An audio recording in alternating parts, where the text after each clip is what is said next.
சிங்கம் ஒரு சிங்கம் எப்போ எதுலயும் பெக்யூலியர் தான். ஒரு முறை சிங்கம் கர்ஜிச்சதுன்னா அந்த சவுண்ட்ல ஒரு 8 கிலோமீட்டருக்கு சும்மா அதிரும், எல்லா திசைகளும் அதிரும். அப்படிப்பட்ட அந்த சிங்கம் வேட்டைக்கு மட்டும்தான் வெளியில வரும், வேடிக்கை பார்க்கறதுக்கெல்லாம் வெளியில வராது. வேட்டையில கூட உயிரோடு இருக்கிற மிருகங்களை தான் வேட்டையாடும். அதுலயும் பெரும்பாலும் தன்னை விட பெரிய சைஸ் உள்ள மிருகங்களை தான் குறி வச்சு தாக்கும், ஜெயிக்கும். எவ்வளவு பசியில் இருந்தாலும் உயிர் இல்லாததை, கெட்டு போனதை தொட்டு கூட பார்க்காது.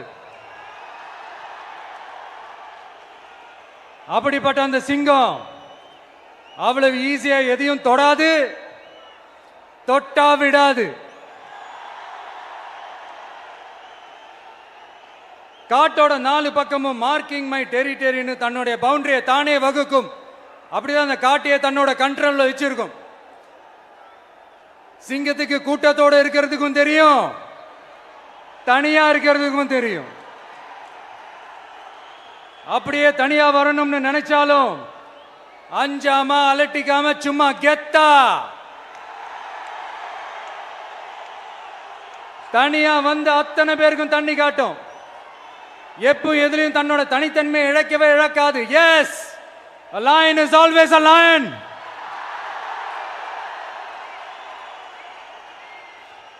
There are so many jackals and other animals in the forest, but there will be only one lion. And even if it is single, it will be the king of jungle. It is not only a description but also a clear declaration. சிங்கத்தை பத்தி பேசிட்டு நம்ம சிங்க குட்டிகளையும் சிங்க பெண்களையும் பத்தி நம்ம பேசாம இருக்க முடியுமா? அவங்கள எப்படி நான் மறப்பேன்? அவங்க தான் என்னுடைய உயிராச்சே. என் நெஞ்சில் குடியிருக்கும்.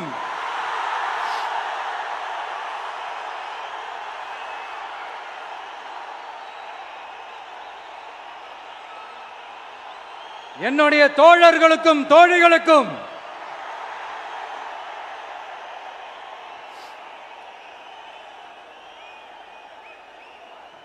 நேர்ல வர முடியாத சூழல்ல வீட்டில் இருந்துகிட்டே நம்மளுடைய இந்த மாநாட்டில் நேரலை வாயிலாக கலந்துகிட்டு இருக்கிற என்னுடைய அம்மாக்கள், அக்கா தங்கைகள், அண்ணன் தம்பிகள், நண்பர்கள் அனைவருக்கும் என்னோட உயிர் வணக்கம்.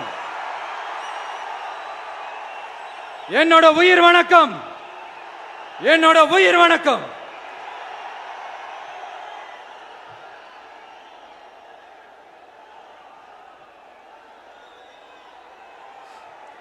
வீரம் விளையும் மாமதுரை மண்ணை வணங்குகிறேன்.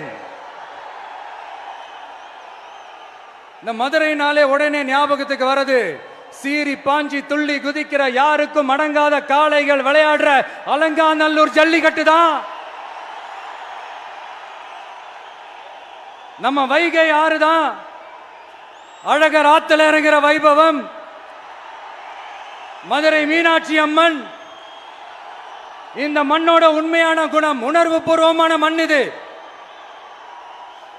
அது மட்டும் இல்ல, இந்த மண்ணில் வாழ்ற மக்களும் அப்படித்தான் உணர்வு பூர்வமான ஆளுங்க. நான் இந்த மண்ணில் கால் எடுத்து வச்ச உடனே ஒரே ஒருத்தரை பத்தி தான் மனசுக்குள்ள ஓடிக்கிட்டே இருந்தது. அவர் யாருன்னு உங்களுக்கும் தெரிஞ்சிருக்கும். சினிமானாலும் சரி, அரசியல்னாலும் சரி, நமக்கு ரொம்ப ரொம்ப பிடிச்சது புரட்சி தலைவர் எம்ஜிஆர் அவர்கள் தான். அவரோட பழகிறதுக்கு எனக்கு வாய்ப்பு கிடைக்கல. ஆனா அவரை மாதிரியே குணம் கொண்ட என்னுடைய அண்ணன் புரட்சி கலைஞர் கேப்டன் விஜயகாந்த் அவர்களோட பழகிறதுக்கு எனக்கு நிறையவே வாய்ப்பு கிடைச்சது. அவரும் இந்த மதுரை மண்ணை சேர்ந்தவர் தானே, அவரை மறக்க முடியுமா? தமிழ்நாட்டு மக்கள் உணர்வுபூர்வமா உண்மையா நம்ம பக்கத்திலே நிக்கிறவங்க, அதுக்கு ஒரு மிகப்பெரிய அடையாளம் தான் இந்த மதுரை மண். நம்ம தமிழக வெற்றி கழகம் கையில் எடுத்திருக்கிற அரசியலும் அப்படித்தான். உண்மையான அரசியல், உணர்வு பூர்வமான அரசியல், நல்ல அரசியல், நல்லவங்களுக்கான அரசியல், நாட்டு மக்களுக்கான அரசியல், நல்லது மட்டுமே செய்கிற அரசியல்.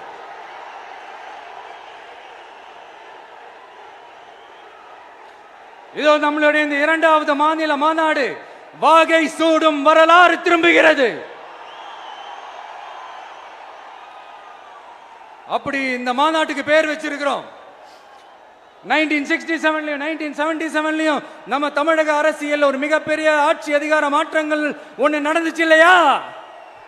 அதே மாதிரிதான் அடுத்த வருஷம் 2026ல அப்படி ஒரு வரலாறு திரும்ப போகுதுன்னு உறுதியா சொல்றதுக்கான மாநாடு தான் நம்மளோட இந்த இரண்டாவது மாநில மாநாடு.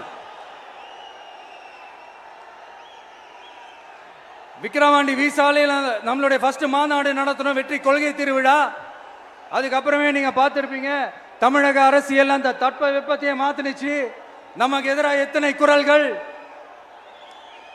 ஆனா உங்களுக்கு தான் நம்மளை பத்தி நல்லா தெரியுமே, எந்த குரலையும் காதலையே போட்டுக்காம மக்களோட குரலை மட்டுமே கேட்டுக்கிட்டு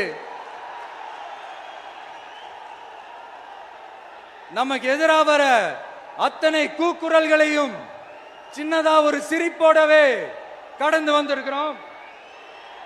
அது இல்லாம நம்ம மாநாட்டில் ஒலிக்கிற இந்த குரல் இந்த ஒற்றை தமிழ் மகனோட குரல் மட்டுமல்ல, ஒட்டுமொத்த தமிழ்நாட்டு மக்களுடைய குரல்.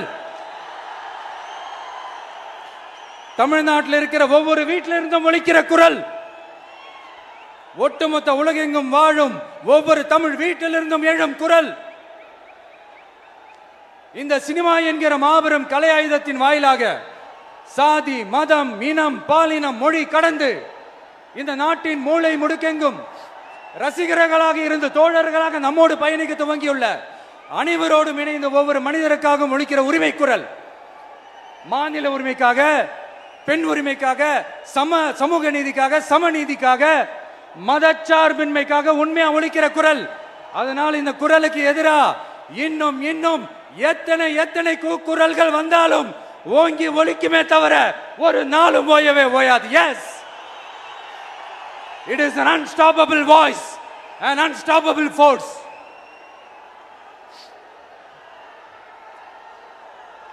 நம்ம அரசியலுக்கு வர்றதுக்கு முன்னாடி அட இவரெல்லாம் வரமாட்டாரியா, அவரே வரல, இவரே வரல, இவருங்க வர போறாரு அப்படின்ட்டு நிறைய பேர் ஜோஷியம் சொன்னாங்க. அப்புறம் நம்ம கட்சியினுடைய பேர் அறிவிச்சதுக்கு அப்புறம் பேரு தானே அறிவிச்சிருக்கிறாரு, மக்கள் கிட்ட பேர் வாங்கணும்ல, அதெல்லாம் முடியாதுன்னாங்க. அப்புறம் ரொம்ப முக்கியமா மாநாடுலாம் எவ்வளவு பெரிய விஷயம், அதெல்லாம் இவர் ஒத்தால எப்படி பண்ண முடியும், சும்மா பக்கத்தில் புசியானதை வச்சுக்கிட்டு மாநாடுல எப்படி நடத்தி காட்ட முடியும், அதெல்லாம் அவங்களால முடியாது. அப்புறம் மழை பெஞ்சு எல்லாத்தையும் கெடுத்துரும். ஏன் என் கூட இருக்கிறவங்களே கூட தான் சொன்னாங்க. அதுக்கப்புறம் என்ன நடந்துச்சுன்னு உங்க எல்லாருக்குமே தெரியும். இப்ப புதுசா ஒண்ணு சொல்ல ஆரம்பிச்சிருக்கிறாங்க. அது என்னடானா, ஆட்சியை பிடிக்கிறதெல்லாம் அவ்வளவு ஈஸி இல்லை இல்லையா. இப்ப அதெல்லாம் விட்டாங்க, இப்ப இங்க வந்துட்டாங்க. இவர் நேரா ஷூட்டிங்ல இருந்து வருவாராம், வந்து ஆட்சியை பிடிப்பாராம். அது எப்படி இவராலே முடியும், அவராலே முடியல, இவராலே முடியல, அவருக்கு அத்தனை வருஷம் ஆச்சு, இவராலே எப்படி முடியும்ட்டு ஒரு பக்கம். இன்னொரு பக்கம் கூட்டம்லாம் ஓகே தான், அது எப்படி ஓட்டா மாறும் அப்படின்றது இன்னொரு பக்கம். இப்படி கதை, திரைக்கதை, வசனம், இயக்கம், பாடல்கள்,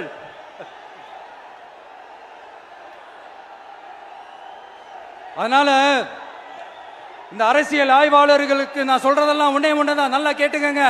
இந்த விஜய் ஏதோ இந்த பல லட்சம் பேர் கூடுற கூட்டத்தில் மட்டுமே இருக்கிறாரு அப்படின்னு மட்டும் தப்பு கணக்கு போட்டாதீங்க. ஏன்னா நம்மளுடைய இந்த கூட்டம் வெறும் ஓட்டா மட்டும் இல்லைங்க, வரப்போற தேர்தலில் மக்கள் விரோத ஆட்சியாளர்களுக்கு நாம வைக்க போற வேட்டா, நம்மளை கோட்டைக்கு அனுப்ப போற ரூட்டா இருக்க போதுன்னு சீக்கிரமாவே தெரிஞ்சுப்பீங்க. ஏன்னா கோடிக்கணக்கானவங்களோட ஹார்ட்லயும் வீட்லயும் ஏற்கனவே ஆல்ரெடி உயிரா, உணர்வா, உறவா இருக்கிறோம். நம்மளுடைய கனெக்ட் எல்லாம் வெறும் மக்களோட மட்டும்தான். நாம யாருன்னு அவங்களுக்கு தெரியும், அவங்க யாருன்னு நமக்கு தெரியும். நாமளும் நம்ம மக்களும் எப்படி இருக்கிறோம்னு எதிரிகளுக்கு நல்லாவே தெரியும். இருந்தாலும் இந்த விஜய் எதுக்குப்பா வந்திருக்கிறாரு, இவர் என்ன புதுசா என்ன திட்டம்லாம் சொல்லிட்டாரு அப்படின்னு வேற நிறைய கேள்விகள். இந்த சொல்றேன் தெரிஞ்சுக்கங்க. பெண் குழந்தைகள், பெண்கள் மற்றும் வயசானவங்களோட பாதுகாப்புல தான் நம்ம பிரையாரிட்டியே. அடுத்து இளைஞர்கள், உழவர்கள், உழைப்பாளர்கள், நெசவாளர்கள், மீனவர்கள், ஆதரவற்ற முதியோர்கள், மாற்றுத்திறனாளிகள், மூன்றாம் பால் இனத்தவர்கள்னு இன்னும் யாருக்கெல்லாம் கவர்மெண்டோட ஒரு ஸ்பெஷல் அட்டென்ஷன் தேவையோ அவங்க எல்லாருக்குமான ஒரு கவர்மெண்ட் அமைக்கிறது தான் நம்ம இலக்கே. நான் ஏற்கனவே சொன்னது தான் இங்க நான் திரும்பவும் சொல்றேன். நம்மளுடைய இந்த தமிழக வெற்றி கழகம் ஏதோ அரசியல் ஆதாயத்துக்காக தொடங்கப்பட்ட கட்சியெல்லாம் கிடையாதுங்க. கொள்கை கோட்பாடுகளோடு தந்தை பெரியார், பெருந்தலைவர் காமராஜர், அண்ணல் அம்பேத்கர், வீரமங்க வேலு நாச்சியார், மக்கள் சேவகர் அஞ்சலை அம்மாள், நம்மளுடைய 5 கொள்கை தலைவர்களோட வழிகாட்டுதல்களோடு தொடங்கப்பட்ட கட்சி. நம்ம ஸ்டாண்ட்ல நாம எப்பவுமே ஸ்ட்ராங்கா தாங்க இருக்கிறோம். அதுல எந்த மாற்றத்துக்கோ எந்த சமரசத்துக்கோ துளி கூட இடமில்லை. நம்மளுடைய ஒரே கொள்கை எதிரி பாஜக தான். நம்மளுடைய ஒரே அரசியல் எதிரி திமுக தான். எப்படி? நம்மளுடைய ஒரே கொள்கை எதிரி, நம்மளுடைய ஒரே அரசியல் எதிரி ஏதோ அண்டர் கிரவுண்ட் ஆதாயத்துக்காக டீல் போட்டுக்கிட்டு டீல் பேசிக்கிட்டு இந்த அலையன்ஸ் வச்சுக்கிட்டு இந்த ஊரை ஏமாத்துற கட்சி எல்லாம் நம்ம டிவிக்கே கிடையாதுங்க. யாருக்காகவும் எதுக்காகவும் எந்த பயமும் கிடையாது. மாபெரும் பெண்கள் சக்தி நம்மளோட இருக்கிறாங்க, மாபெரும் இளைஞர்கள் சக்தி நம்மளோட இருக்கிறாங்க, ஒட்டுமொத்த தமிழ்நாட்டு மக்களுடைய சக்தி நம்மளோட நிக்கிறாங்க. அப்படி இருக்கும்போது இந்தியாவில் இருக்கிற எல்லா ஸ்டேட்லயும் வாழ்ற நம்ம தமிழ் நெஞ்சங்கள் மட்டும் இல்ல, உலகம் பூரா 100க்கும் மேலான நாடுகள்ல வாழ்ற நம்ம தாய் தமிழ் உறவுகள் எல்லாருமே என்ன விஜய் தளபதி விஜய் இல்லனா விஜய் தளபதி இப்படி சொந்தம் கொண்டாடுற கோடிக்கணக்கானவங்களோட அன்பு மாசியும் நம்மளோட இருக்கும்போது, இவங்க எல்லாருமே நம்மளோட நிற்கும் போது எதுக்குங்க இந்த பாசிச பாஜகவோட நேரடி கூட்டணியோ இல்ல மறைமுக கூட்டணியோ உறவு வச்சுக்க? நாம என்ன உலகமாக ஊழல் கட்சி? என்ன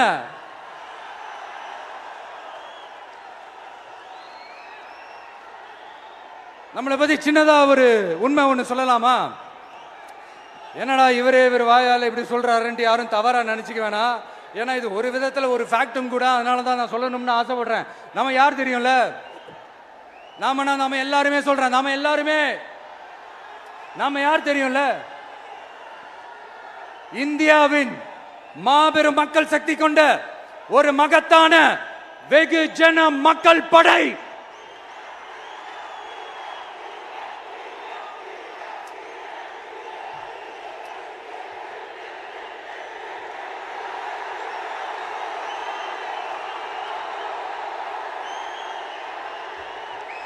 அதனால நம்ம தலைமையில நாம் அமைக்க போற இந்த உண்மையான மக்களாட்சிக்கான அச்சாரமாக மாபெரும் மக்கள் சக்தியே அணி அணியாக நம்மளோட திரண்டு நிக்கிறப்போ இந்த அடிமை கூட்டணியில சேர வேண்டிய அவசியம் நமக்கு இருக்குங்க. நம்மளுடைய இந்த கூட்டணி சுயம் இழந்த கூட்டணியெல்லாம் இருக்காது, சுய மரியாதை கூட்டணியா தான் இருக்கும். இந்த ஒரு பக்கம் RSS கிட்ட அடிபணிஞ்சுக்கிட்டு, இன்னொரு பக்கம் மதச்சார்பற்ற கூட்டணின்னு இந்த மக்களை ஏமாத்துற கூட்டணியெல்லாம் நம்ம கூட்டணி இருக்காது.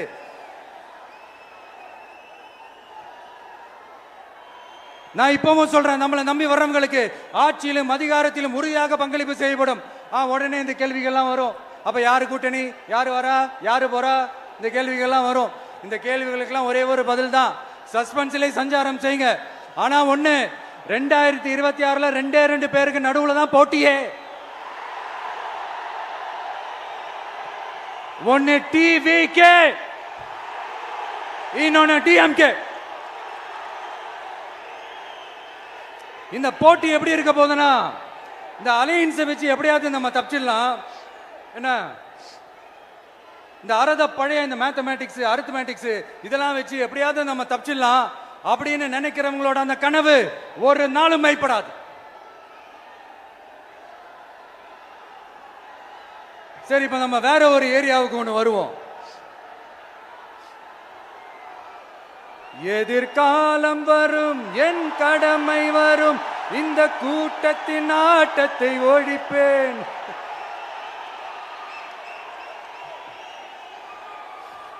மக்கள் அரசியல் என்ற அந்த சவுக்க கையில் எடுக்கலாமா? யாருக்கு எதிரான தானே கேட்கிறீங்க? வேற யாரு? மறைமுக உறவுக்காரர்களான பாசிச பாஜகவும் பாய்சன் திமுகவும் தான். மாண்புமிகு பிரதமர் நரேந்திர மோடிஜி அவர்களே, 3வது முறையா ஒன்றியத்தோட ஆட்சி அதிகாரத்தை நீங்க தானே கையில் வச்சிருக்கிறீங்க. இல்ல நாங்க தெரியாம தான் கேட்கிறோம். நீங்க ஆட்சிக்கு வந்தது ஒட்டுமொத்த மக்களுக்கும் நல்லது செய்யவா, இல்ல நம்மளுடைய இந்த இஸ்லாமிய நண்பர்களுக்கும் இஸ்லாமிய தோழர்களுக்கும் எதிராக சதி செய்யவா? மக்களுக்கு உங்ககிட்ட கேட்கறதுக்குன்னு ஏராளமான கேள்விகள் இருக்குது. அதனால அவங்க சார்பா அவங்கள ஒருத்தனா அவங்களோட ஒரு உண்மையான ஒரு பிரதிநிதியா உங்ககிட்ட சில கேள்விகள் கேட்கணும். மிஸ்டர் பிரைம் மினிஸ்டர் அவர்களே, நம்ம தமிழ்நாட்டு மீனவர்கள் கிட்டத்தட்ட ஒரு 800 பேருக்கு மேல இலங்கை கடற்படையால தாக்கி அழிக்கப்பட்டிருக்கிறாங்க. அதை கண்டிக்கிறதுக்காக உங்களை பெருசா எதுவும் செய்ய சொல்லல, சின்னதா ஒண்ணே ஒண்ணு மட்டும் செஞ்சு கொடுங்க. இனிமேலாச்சும் எங்களுடைய மீனவர்கள் பாதுகாப்பா இருக்கிறதுக்காக இந்த கச்சத்தீவை இலங்கை கிட்ட இருந்து மீட்டு கொடுத்துருங்க, அது போதும். உங்களுடைய இந்த முரட்டு பிடிவாதத்தால நீங்க நடத்துற இந்த நீட்டு தேர்வு, அதனால இங்க என்னென்ன நடக்குதுன்னு சொல்றதுக்கே மனசு வலிக்குது. அதனால அந்த நீட்டு தேர்வு தேவையில்லைன்னு அறிவிச்சிருங்க, அது போதும். செய்வீர்களா திரு நரேந்திரபாய் தாமோதர் மோடிஜி அவர்களே? எங்களுக்கு என்னென்ன தேவையோ என்னென்ன நல்லதோ அதெல்லாம் செய்ய மாட்டேங்கிறீங்க. ஆனா ஆட்சி அதிகாரத்தை மட்டும் கையில வச்சுக்கிட்டு மக்களை ஏமாத்த நேரடியாக ஒரு பாசிச பாஜக அடிமை கூட்டணி ஒண்ணு. அடுத்து உங்களோட இந்த மைனாரிட்டி ஆட்சியை ஓட்டுறதுக்காக மறைமுகமாக RSS அடிமை குடும்பம்னு இன்னொரு கூட்டணி. இப்படி மக்கள் சக்தியே இல்லாத இந்த ஊழல் கட்சிகளை மிரட்டி அடிபணிய வச்சு 2029 வரைக்கும் சொகுசு பயணம் போயிடலாம்னு திட்டம் தீட்டி வச்சிருக்கிறீங்க. அதானே ஜி? என்ன ஜி? ஒண்ணு மட்டும் சொல்றேன், தெரிஞ்சுக்கங்க. என்னதான் நீங்க இந்த நேரடி மறைமுக கூட்டணி குட்டிகரணம் போட்டாலும் தாமரை இலையில தண்ணியே ஒட்டாது. தமிழக மக்கள் மட்டும் எப்படி ஒட்டுவாங்க?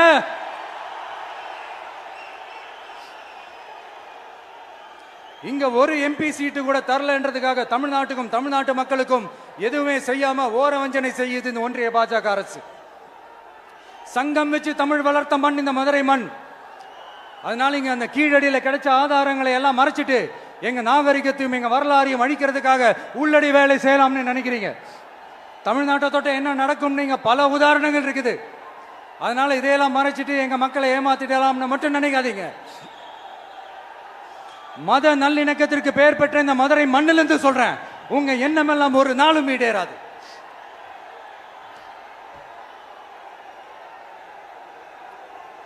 எம்ஜிஆர்னா யார் தெரியும்ல? அவர் மாஸ்னா என்னன்னு தெரியும்ல? அவர் உயிரோடு இருக்கிற வரைக்கும் அந்த சிஎம் சீட்டை பத்தி ஒருத்தராலையும் நினைச்சு கூட பார்க்க முடியல, கனவு கூட காண முடியல.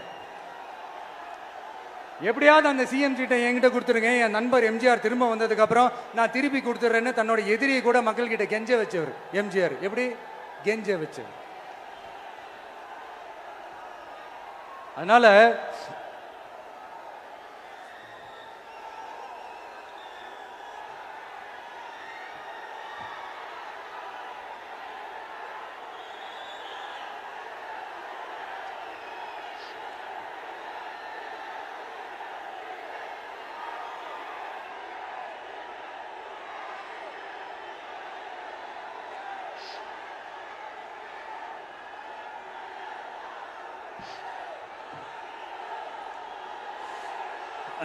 ஆனா இப்போ அவர் ஆரம்பிச்ச அந்த கட்சியை, எம்ஜிஆர் அவர்கள் ஆரம்பிச்ச அந்த கட்சியை கட்டி காக்கிறது யாரு? இன்னைக்கு அந்த கட்சி எப்படி இருக்குது அதை நான் சொல்லிதான் உங்களுக்கு தெரியணுமா? அப்பாவி தொண்டர்கள் அதை வெளியில சொல்ல முடியாம வேதனையில தவிக்கிறாங்க. 2026 சட்டமன்ற தேர்தலில் யாருக்கு ஓட்டு போடணும், எப்படிப்பட்ட ஆட்சி இங்க அமையணும்னு அந்த அப்பழுக்கற்ற அந்த தொண்டர்களுக்கும் ரொம்ப நல்லாவே தெரியும். அதனால என்ன வேஷம் போட்டுக்கிட்டு பாஜக இங்க தமிழ்நாட்டுக்குள்ள வந்தாலும் அவங்க வித்தை எல்லாம் இங்க வேலைக்கே ஆகாது. இப்படி பொருந்தா கூட்டணியா இந்த பாஜக கூட்டணி இருக்கிறதுனால இப்ப ஆட்சியில இருக்கிற இந்த வெற்றி விளம்பர மாடல் திமுக என்ன செய்யுதுன்னு தெரியும்ல? பாஜகவோட உள்ளுக்குள்ள ஒரு உறவை ஒண்ணு வச்சுக்கிட்டு வெளியில எதிர்க்கிற மாதிரி, அப்படி எதிர்க்கிற மாதிரி ஒரு டிராமா ஒண்ணு பண்ணிக்கிட்டு எதிர்கட்சியா இருந்தா போங்க மோடின்னு பலூன் விடுறது, ஆளுங்கட்சியா இருந்தா வாங்க மோடின்னு கொடை பிடிச்சுக்கிட்டு கும்பிடு போடுறது. இது மட்டுமா? ஒரு ரைடுன்னு ஒன்று வந்துட்டா போதும், இது வரைக்கும் போகவே போகாத ஒரு மீட்டிங், அதை காரணம் காட்டி டெல்லிக்கு போறது, அங்க ஒரு சீக்கிரட் மீட்டிங் நடத்துறது. நல்லா நோட் பண்ணணும் மக்களே, அந்த மீட்டிங் அப்புறம் இந்த இஷ்யூ அப்படியே காணாம போயிருக்குமே. அதேதான். Stalin uncle, what uncle is very wrong uncle.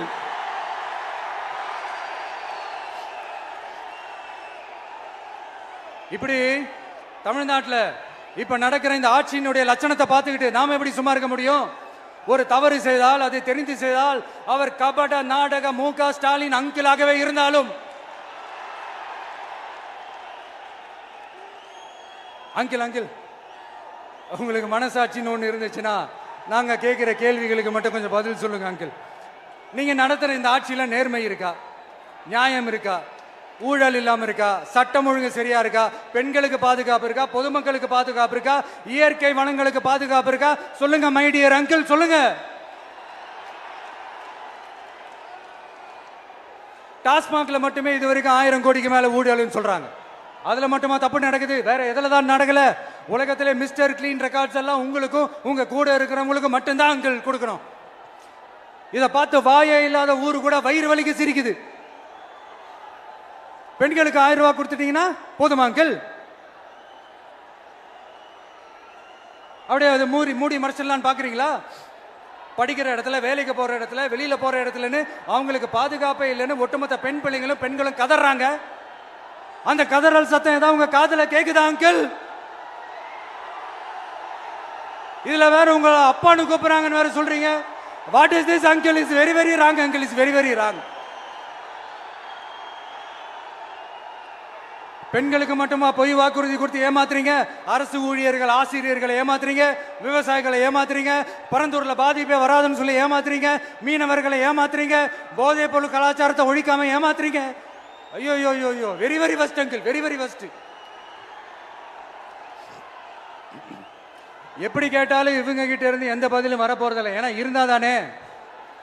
இப்ப ஆட்சியில இருக்கிற நம்மளுடைய அங்கிள் பதில் சொல்றது இருக்கட்டும். மக்களை நீங்க சொல்லுங்க, நீங்க உண்மையை சொல்லுங்க. செய்வோம்னு சொன்னாங்களே, சொன்னதெல்லாம் செஞ்சாங்களா? உங்களை தான் கேக்குறேன், சொன்னதெல்லாம் செஞ்சாங்களா? சத்தமா மை டியர் அங்கிள், கேக்குதா? மக்களோட சத்தம் கேக்குதா? இது வெறும் சாதாரணமான முழக்கம் தான். கூடிய சீக்கிரம் மக்களை போய் சந்திக்க போறேன், அவங்களோட மனசு விட்டு பேச போறேன். அதுக்கப்புறம் இந்த சாதாரணமான முழக்கம் இடி முழக்கமா மாறும். அத்தோட நிக்காது. அந்த இடி முழக்கம் தமிழ்நாட்டோட போர் முழக்கமா மாறும். அந்த போர் முழக்கம் உங்களை ஒரு நிமிஷம் கூட தூங்க விடாது. நடக்குதா இல்லையான்னு பாருங்க. என்னடா இவன் இவ்வளவு ஸ்ட்ராங்கா சொல்றானேன்னு பாக்குறீங்களா? எல்லாரும் கட்சி ஆரம்பிச்சதுக்கு அப்புறம் தான் ஒவ்வொரு வீட்டுக்குள்ளேயும் போறதுக்கு ட்ரை பண்ணுவாங்க. ஆனா நாங்க அப்படி இல்லை. ஒவ்வொரு வீட்டுக்குள்ளேயும் போனதுக்கு அப்புறம் தான் கட்சியாவே ஆரம்பிச்சிருக்கிறோம்.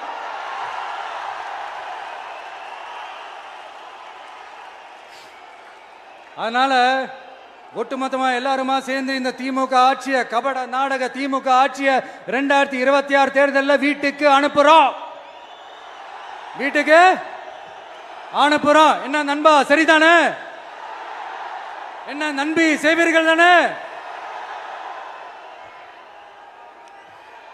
இப்போ உங்களுக்கு சின்னதா ஒரு சர்ப்ரைஸ். நம்ம கட்சியினுடைய வேட்பாளர் பட்டியலை இப்ப நான் அறிவிக்க போறேன். மதுரை கிழக்கு வேட்பாளர் விஜய். இன்னும் முடிக்கல. ஒரு நிமிஷம், இன்னும் முடிக்கல. மதுரை மேற்கு வேட்பாளர் விஜய். மதுரை மத்தி வேட்பாளர் விஜய். மதுரை தெற்கு வேட்பாளர் விஜய். மதுரை வடக்கு வேட்பாளர் விஜய். மேலூர் விஜய். சோழவந்தான் விஜய். திருப்பரங்குன்றம் விஜய். திருமங்கலம் விஜய். உசிலம்பட்டி விஜய்.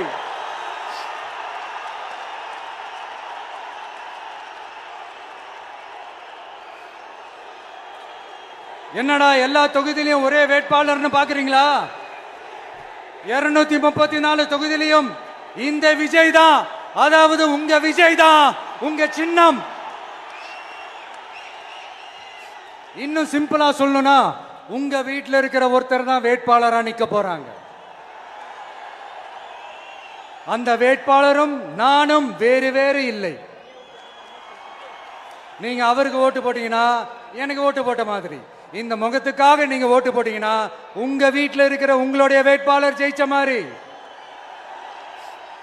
என்னடா இவர் ஏதோ ஓவரா சொல்றாருன்னு நினைக்க வேணாம். பிராக்டிக்கலா அப்படிதான் இருக்கும், அப்படிதான் இருக்கணும். நீங்களும் அப்படிதான் நினைப்பீங்கன்னு நான் நம்புறேன். ஏன்னா இது நம்மளை விட நம்ம எதிரிங்களுக்கு இன்னும் நல்லாவே தெரியும். அதனால எல்லாம் இந்த அதிகார பலம் எல்லாத்தையும் தூக்கிட்டு வந்துருவாங்க.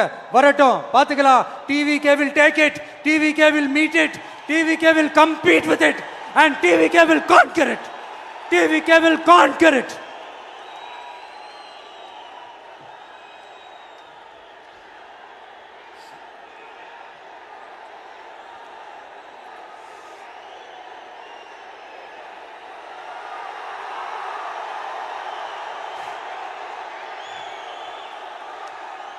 இந்த நேரத்தில் நம்ம மனசுல இருக்கிறத மக்கள் கிட்ட சொல்லி ஆகணும். தூத்துக்குடி ஸ்னோலினோட அம்மா என்ன அவங்களோட தம்பி, இன்னும் அவங்க பொண்ணுக்கு நான் தாய் மாமன்னு சொன்னாங்க. அந்த அக்காவோட குழந்தைங்க மட்டும் இல்லைங்க, என்ன அண்ணனா தம்பியா நினைக்கிற தமிழ்நாட்டில் இருக்கிற என்னோட எல்லா சகோதரிகளின் குழந்தைகளுக்கும் நான் இன்னைக்கு மட்டும் இல்ல, என்னைக்குமே ஒரு தாய் மாமனா தான் இருப்பேன்.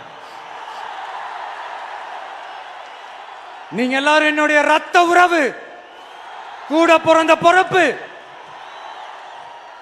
என் வீட்டு ரேஷன் கார்டுல வேணா உங்க பேர் இல்லாம இருக்கலாம், உங்க வீட்டு ரேஷன் கார்டுல வேணா என் பேர் இல்லாம இருக்கலாம். ஆனா நாம் எல்லாரும் ஒண்ணுதான், உறவு தான். நமக்கு இடையே எந்த அரசியலும் உள்ள நுழையவே முடியாது. என்கிட்ட இருந்து உங்களையும் உங்ககிட்ட இருந்து என்னையும் எந்த சக்தியாலும் பிரிக்கவே முடியாது. அப்புறம் நான் ஒன்னும் இந்த மார்க்கெட் போனதுக்கு அப்புறம், ரிட்டையர் ஆனதுக்கு அப்புறம் அடைக்கலம் தேடி அரசியலுக்கு வரல, படைக்கலனோட வந்திருக்கிறோம். பவர்ஃபுல் ஃபோர்ஸோட, மாபெரும் படை வரிசையோட, எல்லாத்துக்கும் தயாராகி தான் வந்திருக்கிறோம். இவ்வளவு தயாரா நாம அரசியலுக்கு வர்றதுக்கு ரொம்ப ரொம்ப முக்கிய காரணம் ஒண்ணு இருக்கு. அது என்ன தெரியுமா? நன்றி கடன், நன்றி கடன், நன்றி கடன். கிட்டத்தட்ட ஒரு 30 வருஷமா, 30 வருஷத்துக்கு மேல நீங்க தான், நம்ம மக்கள் தான் என் கூட நிக்கிறீங்க, எனக்காக நிக்கிறீங்க, என்னை தாங்கி பிடிக்கிறீங்க, மனசுல ஏந்தி பிடிக்கிறீங்க, தாய் அன்போட மடியில ஏந்திக்கிறீங்க. உண்மையை சொல்லணும்னா வேற யாரை விடவும் எனக்கு இந்த அன்பையும் ஆதரவையும் கொடுத்துருக்கிறீங்க.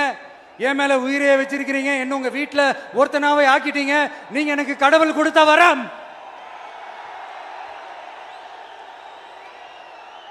உலகம் பூரா நமக்காக நம்ம கூட நிக்கிற நம்ம மக்களை நான் எப்படி மறப்பேன்? நான் என் லைஃப்ல ரொம்ப உயிரா நினைக்கிறதே பெண்களை, குழந்தைங்களை, இளைஞர்களை, உழைக்கிற மக்களை தான். இவங்க தான் நம்மளோட வகைரா. இதை பார்த்து தான் நம்மளோட எதிரிகளுக்கு பத்தி எரியுது. அதுக்காக நாம் என்ன செய்ய முடியும்?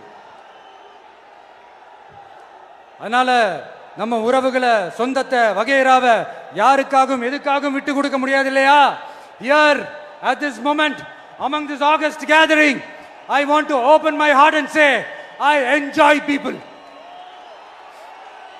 I respect people, I worship people.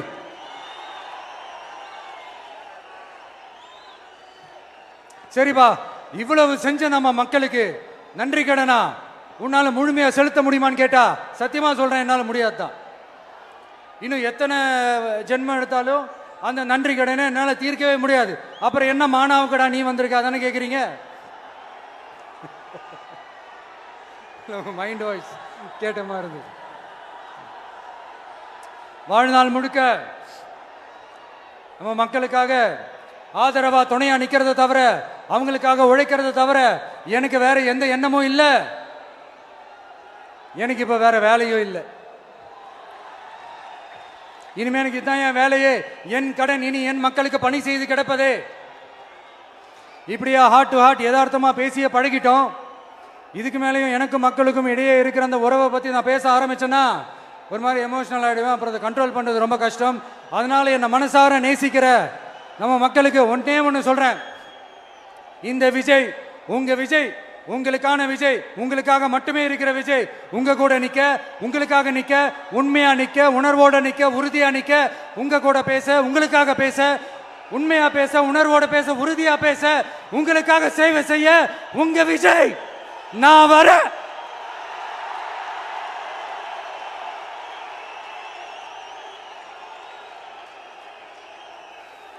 சொல்லல முக்கியம், செயல் செயல் செயல் தான் முக்கியம். செய்கை தான் சும்மா சிறப்பா இருக்கணும். நான் ஆட்சிக்கு வந்தேன்னா சும்மா அது செய்வேன், இது செய்வேன், நல்லது செய்வேன், உருட்டுவேன், புரட்டுவேன், அதெல்லாம் கிடையாது. செய்யறதுக்கு நல்லது செய்யறதுக்கு நல்லது செய்யறதுக்கு மட்டும்தான் இந்த விஜய். அப்புறம் ஒரு அரசியல் தலைவன் அவன் சினிமாக்காரனா, நல்லவனா, கெட்டவனா, இதெல்லாம் தாண்டி அவன் உண்மையானவனா, அதுதான் ரொம்ப ரொம்ப முக்கியம். இது சம்பந்தமா ஒரு குட்டி கதை ஒன்று சொல்றேன். ஒரு நாட்டில் ஒரு ராஜா தனக்கு பக்கபலமா இருக்கிறதுக்காக, கூட துணையா இருக்கிறதுக்காக ஒரு தளபதியை தேடுறாரு. சரியான தகுதிகளோட ஒரு 10 பேர் செலக்ட் ஆகுறாங்க. ஆனால் அதில் ஒருத்தர் மட்டும் தான் செலக்ட் பண்ணணும். அதனால அந்த ராஜா என்ன பண்றாருன்னா ஒரு டெஸ்ட் வைக்கிறாரு. அந்த 10 பேர் கையிலையும் விதை நெல்லை கொடுத்து இதை நல்லா வளர்த்து கொண்டு வாங்க, ஒரு 3 மாசம் கழிச்சு வாங்கன்னு சொல்லி அனுப்பி வச்சிடுறாரு. 3 மாசம் கழிச்சு வரும்போது அதில் ஒருத்தர் ஆள் உயரத்துக்கு வளர்த்துருந்தாரு, ஒருத்தர் தோல் உயரத்துக்கு வளர்த்துருந்தாரு. அதில் ஒரு 9 பேரும் நல்லா வளர்த்து கொண்டு வந்திருந்தாங்க. ஒருத்தர் மட்டும் வெறும் தொட்டியோடவே வந்தார். என்னன்னு கேட்டதுக்கு, நானும் தண்ணி ஊற்றி ஊற்றி பார்க்குறேன், உரம் வச்சு வச்சு பார்க்குறேன், வளரவே மாட்டேங்குது ராஜா, என்ன பண்ணுறதுன்னு தெரியலன்னு சொன்னதுக்கு ராஜா அவரை கட்டி அணைச்சிக்கிட்டு, இனிமே நீதான் என்னுடைய தளபதி, எல்லா அதிகாரமும் உனக்கு தான் சொன்னார். ஏன்னா அந்த 10 பேர் கையிலையும் ராஜா கொடுத்தது அவித்த விதை நெல், அது முளைக்கவே முளைக்காது. அந்த 9 திருட்டு பயலும் என்ன பண்ணியிருக்காங்கன்னா வேற விதை நெல்ல வாங்கி அதை வளர்த்துட்டு ராஜாவையும் மக்களையும் ஏமாத்திருக்கிறாங்க. ஆனா இவர் மட்டும் உண்மையை போட்டு உடைச்சிட்டார். அதனால ஒரு நாட்டுக்கு திறமை எந்த அளவுக்கு முக்கியமோ அந்த அளவுக்கு உண்மையும் நேர்மையும் முக்கியம். இப்போ நீங்க எல்லாரும் தான் அந்த ராஜா. நீங்க தேர்ந்தெடுக்க போற அந்த தளபதி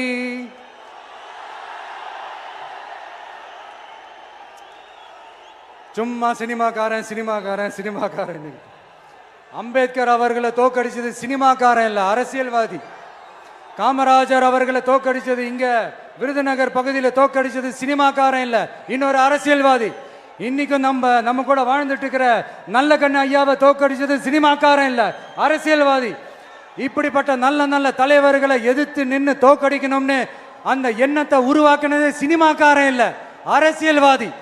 அதனால எல்லா அரசியல்வாதியும் அறிவாளியும் கிடையாது, எல்லா சினிமாக்காரனும் முட்டாளும் கிடையாது. கான்பிடண்டா இருங்க, நல்லதே நடக்கும், வெற்றி நிச்சயம். மீண்டும் சந்திக்கும் வரை நன்றி, வணக்கம்.